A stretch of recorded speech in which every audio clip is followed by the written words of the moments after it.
in the spirit of getting ready to go out on the trail, I'm gonna go ahead and add something to the Renli that doesn't make it any faster, but might get me out of a jam. You might already figure out what it is. I'm gonna put a winch on it.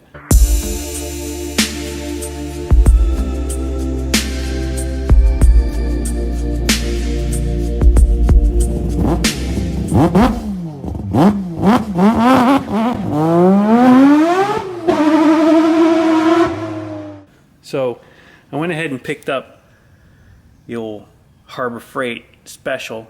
I'm gonna see, I got a mounting plate for it, and I also bought a synthetic rope just so that I can get rid of that junky metal line. It's pretty cool. It's got a little remote with it and stuff, and it's not very heavy. It only weighs like 15 pounds or so, maybe 20 pounds. So I'm gonna see if I can figure it out. It looks like there's plenty of room to fit it in here, but I'm probably gonna have to do some sort of modification to make it fit seamlessly, make it look good. My other idea was to make it portable instead of hard mounting it, so that I could possibly use it on the front or the back, side. So I've got a couple of different ideas as to how I might be able to make that work, but I'm not sure if it's gonna be a realistic solution or not. Let's see. I'll start by trying to see how it fits dimensionally on the buggy, and then from there I'll determine whether or not it's a better idea to keep it portable or make it portable. So this is what I came up with. We've got a plate that's bolted to this mounting plate, and it sandwiches the mounting plate in the winch itself, and it goes into a real thick, it's like a 1/4 inch steel plate that I made with 2 bolts that bolt in from the back here. I don't know if you can see it or not. And that way I can take it off pretty simply just with 2 14mm bolts. So that makes it kind of semi-portable, I guess. The only thing is going to be the wiring, because I'm gonna run one wire from the battery just for the sake of using the control box. But in portable situation, I'll be able to unbolt the wires off of that and just use jumper cables if I want to. So now I just gotta finish mounting that up, run one wire to the battery in the back over here, which is gonna be pretty simple, and then it should be functional. So let's see what happens. I'm gonna hopefully have a working winch here real soon. I put the synthetic rope on the spindle, and I just noticed I gotta run the thing through it. Good thing this comes off. And then I'll wind this up nice after I get it running. Presto, it's done. So here it is. This is how I mounted it. I went ahead and put the synthetic rope on, got rid of the steel thing, and yeah, it looks good. It fits nice. I haven't tested any pulling with it yet, but I do have the remote here, and you can see this thing is, there you go. You hold that down, turns on, and then this thing does its thing. Extension. This is a free spool, so that I can pull it out. Just like this. And you can see. And then it's hard to do with one hand, but it'll pull it back. The winch is working, really happy with that. It's a nice little addition. It's going to give me a little bit of sense of security while we're out on the trail.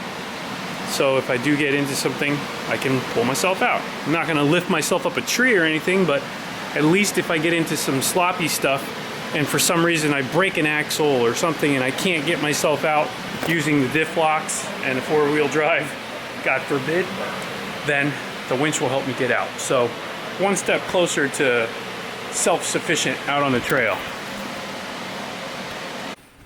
What do you think of my winch? It's all right. What do we got to do now? You know, I can't give you my honest opinion until you're stuck and to see how it functions. Exactly. Okay. So it's like, it's whatever right now. We got to get stuck. Yeah, I'm ready. Let's ready? go try to go into the pond in the middle.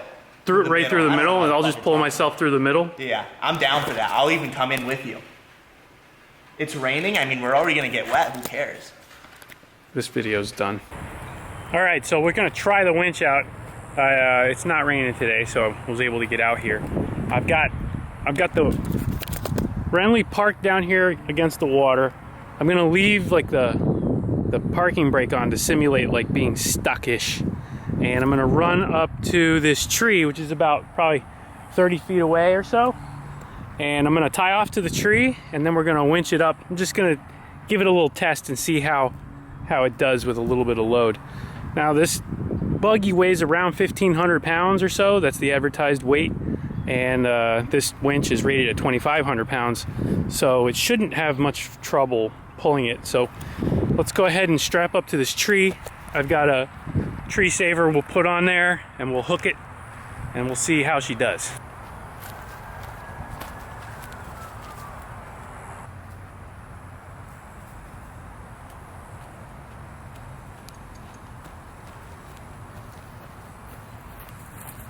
Okay, the line is almost completely out there.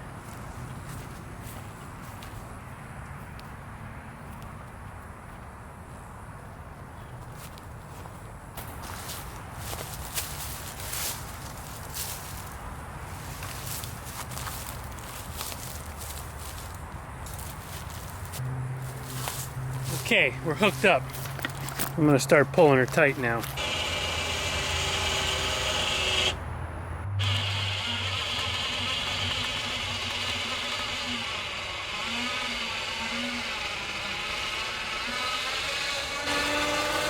As you can see, we got the remote, and I'm pulling it in by remote.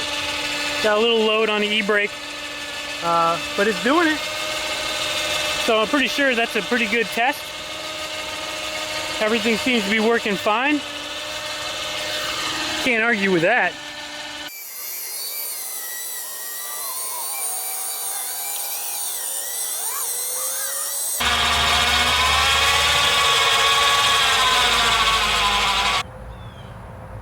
There we go. For a closer pull where we're really stuck and we got a good anchor point, I also have a snatch block. I'm not going to be using this, but this effectively doubles your winching power, assuming that the winch can withstand the force. The gear reduction is crazy because you're basically doubling the amount of line. So it has to be half the distance, but you end up with twice the power. So this is a good thing to have too in case you're ever stuck out there. This is also good to use if you need to create another anchor point, if you can, that allows you to, it's just a pulley basically. So pretty cool, good handy thing to have. The winch is working really good, pretty happy with that. As you can see, it was able to pull this 1,500 pound buggy out up a hill. The hill's pretty steep too, it's not that gradual, and so it was pulling at a pretty decent angle, but it still was able to manage it all the way up into the clear. And I pulled it about 15 feet or so, maybe a little more, maybe 20 feet against the shoreline there. So really cool. Happy I have it. Good backup. I don't plan to use it, but it's good to know I have it, and it's good to know it works. So if you're interested in getting one of those, pick one up at Harbor Freight. It's really cheap. It's like 60 bucks. And then the synthetic rope was like another 30 bucks. I still have the steel line just in case for a backup. I was looking at this one after that pull. I do see a little bit of what looks like fraying, but I can't tell if that's structural or if it's just some like extra fuzz that's on the edge there. But I'm gonna keep an eye on it. Either way, it didn't do bad. It didn't have any signs of like stress or fatigue or anything weird like that. I mean, I know it wasn't a crazy hard pull, but it was a pretty decent pull because I did, like I said, I did park it on an angle, and I did pull it all the way up. So good test. Happy with the result. Get yours if you want. I fabricated a little bracket, not too hard, and like I said, nice to have just in case. So future plans for the buggy, because you know it's never done. I reached out to a couple of the manufacturers over in China and found out that there's a power steering kit for this buggy. So I went ahead and ordered one. Power steering it's really optional, it's a luxury, but I think that if you're gonna do any slow wheeling and off-road stuff, it's really nice to have because you don't have to worry about cranking on the wheel all the time. U-turns and turning around and stuff becomes a breeze. And it takes a lot of stress off of the steering components that are beyond the box. So I got one of those coming. Probably won't be here for 6-8 weeks, I don't know, we'll see. But either way, I'll be doing that. And then I ordered a set of harnesses to upgrade these harnesses. The factory harnesses in here, I just don't trust them. Not that I'm gonna be doing anything crazy, but it's got this like really, I won't even call it automotive style buckle. It's really weak looking, and I'm sure it is weak. And in the event of a overroll or rollover or whatever, and some kind of bad event happens, I don't want this to be the weakest link ever. So I ordered a set of 3-inch, those are 2-inch. I ordered a set of 3-inch harnesses from Dragonfire in a gray, which should look really cool. So those should be here hopefully week's end, or at the very latest next week. So we'll see how that works. I also fabricated a little heat shield for the turbo because I was not worried per se, but I figured I'd try and keep as much heat off of this coolant reservoir as possible. So I made this little heat shield here, and there's no radiant heat coming off of it now. You can feel down here it's pretty hot, but up here it's really nice. In fact, I can put my hand on it. It's nice and cool. So that should protect the coolant reservoir, and it gives the turbo kit kind of a finished look, I think. So happy with that, and I built it myself, so it doesn't have to look too pretty. But yeah, so that's gonna round it out for now. I do plan to go off-road. There's an off-road area near here called Corbett, and it's a nice big open off-roading area. So a lot of people go hunting and camping and all kinds of stuff in there. So one of these days I'm gonna try to get out there and do a little trip, and hopefully someone gets another side-by-side soon, so I'm not the only one going out there.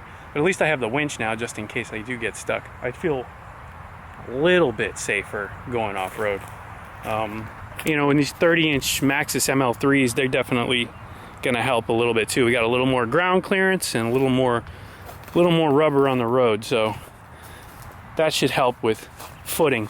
This has also got front and rear diff locks, so it's gonna take a lot to get her stuck, and I don't plan on doing that.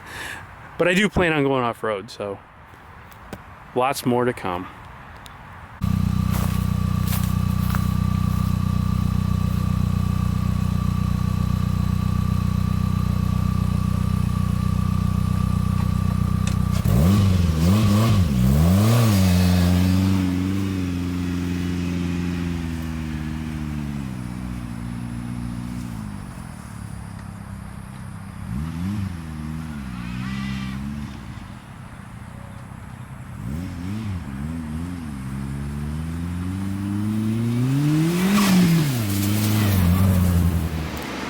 And now that we know it works, we're going to put the sticker on it from Zip Ties. Zip Ties hooked me up. It says Zip Ties Race Supply. I guess it works. Right there should be good. Bingo. It works, I guess. Guess it works?